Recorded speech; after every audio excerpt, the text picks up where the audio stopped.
जिसके ऊपर अगर आप काम करो तो दिल्ली साफ सुथरी हो सकती है। सबसे पहला, साफ सफाई के जो हमारे कर्मचारी हैं, जो साफ सफाई के जो हमारे सैनिक हैं, वो सैनिक उपलब्ध हों, काम करें, मोटिवेट फील करें। आपने भी कई बार ये मुद्दा उठाया है। कभी जंतर मंतर पर प्रोटेस्ट करते थे, कभी सिविक सेंटर पर प्रोटेस्ट करते थे, कभी कमिश्नर के घर पे प्रोटेस्ट करते थे, कभी मेयर के घर पे प्रोटेस्ट करते थे। 8-8 महीने तक उनको सैलरी नहीं मिलती थी। मैं इस सदन से दिल्ली के मुख्यमंत्री श्री अरविंद केजरीवाल जी को धन्यवाद देना चाहता हूं। 2017 में भारतीय जनता पार्टी की सरकार रही, तीनों नगर निगम में, साउथ, नॉर्थ और ईस्ट, तीनों नगर निगम में उनकी सरकार रही। 2017 में उन्होंने 110 कर्मचारियों को पक्का किया, पूरे साल में 110 कर्मचारी। 2018 में 190 कर्मचारी।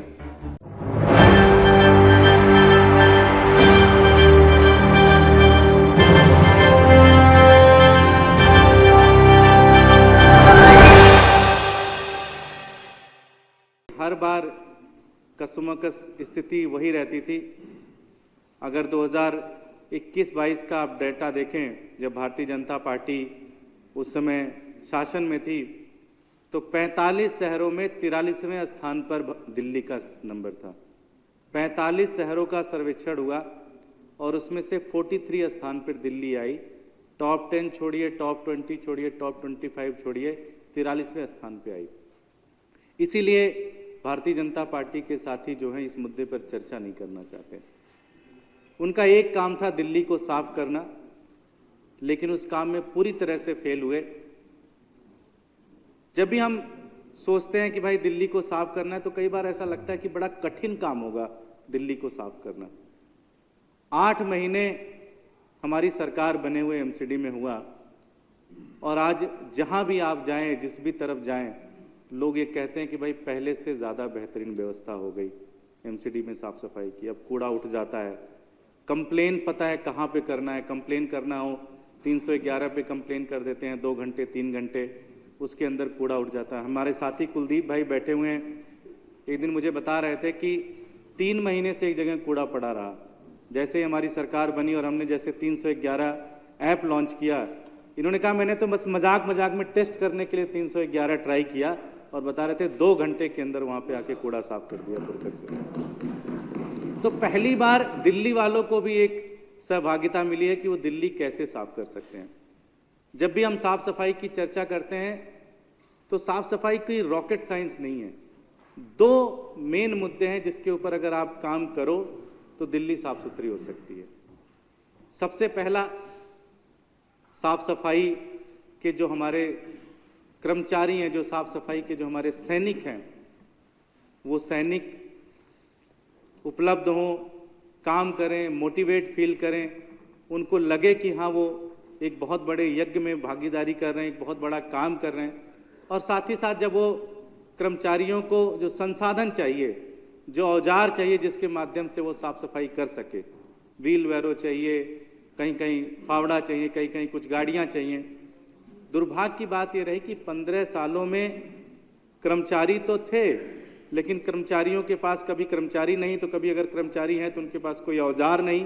भाई अपने हाथ से तो कूड़ा साफ करेगा नहीं, झाड़ू भी नहीं होते थे। ऐसी भी स्थिति रही 15 सालों में कि वार्डों के अंदर कर्मचारी कहते थे उनके पास तो झाड़ू भी नहीं है, वो झाड़ू लगाएं कैसे, और झाड़ू घर से भी अपने पैसे से खरीद के ले करते थे। दूसरा मुद्दा था कि हमारे सफाई कर्मचारी संतुष्ट कैसे रहें, हमारे सफाई कर्मचारी कैसे ये माने कि ये एक बहुत बड़ा काम है और ये काम करने पे सरकार और समाज उनकी इज्जत कर रही है। आप भी जानते हैं कि साफ सफाई करना बड़ा कठिन काम है, बड़ा कष्ट का काम है।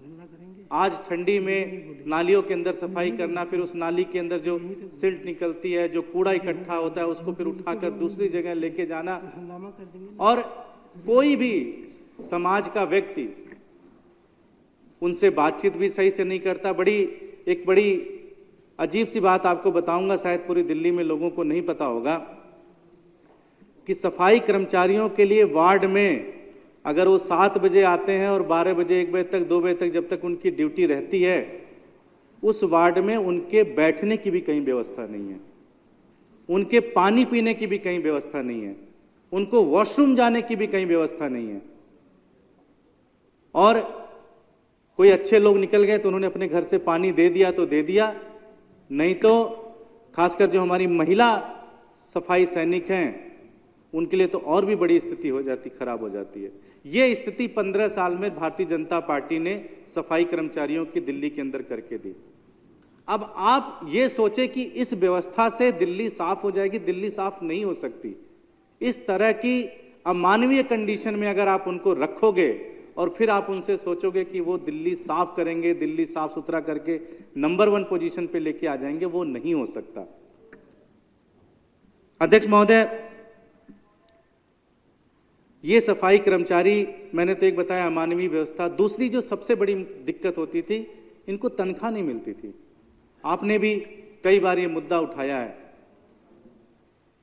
कभी जंतर मंतर पर प्रोटेस्ट करते थे, कभी सिविक सेंटर पर प्रोटेस्ट करते थे, कभी कमिश्नर के घर पे प्रोटेस्ट करते थे, कभी मेयर के घर पे प्रोटेस्ट करते थे।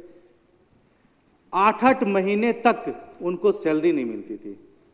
मैं इस सदन से दिल्ली के मुख्यमंत्री श्री अरविंद केजरीवाल जी को धन्यवाद देना चाहता हूं कि नवंबर 2010 में, आज से लगभग 13 साल पहले, एमसीडी के सभी कर्मचारियों को 1 तारीख को तनख्वाह मिली थी, 13 साल पहले।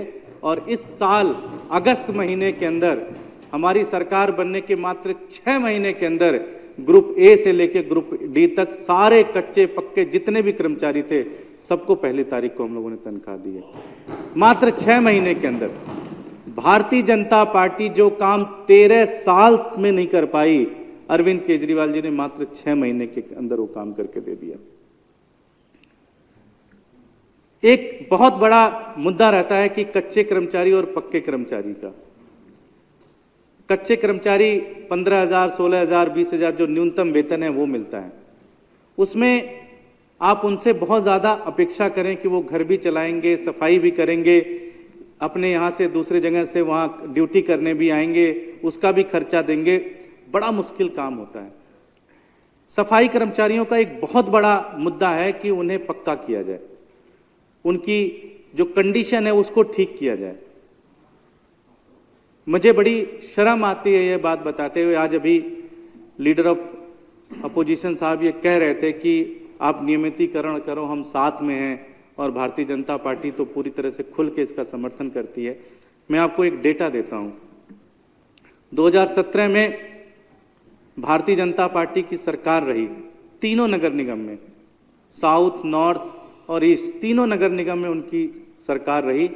2017 में उन्होंने 110 कर्मचारियों को पक्का किया, पूरे साल में 110 कर्मचारी।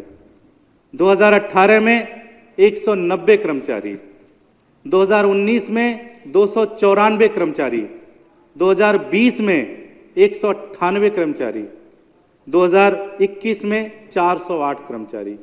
अगर इसको जोड़ लीजिए तो 600 से 700 कर्मचारी पूरे 5 साल में उन्होंने किए।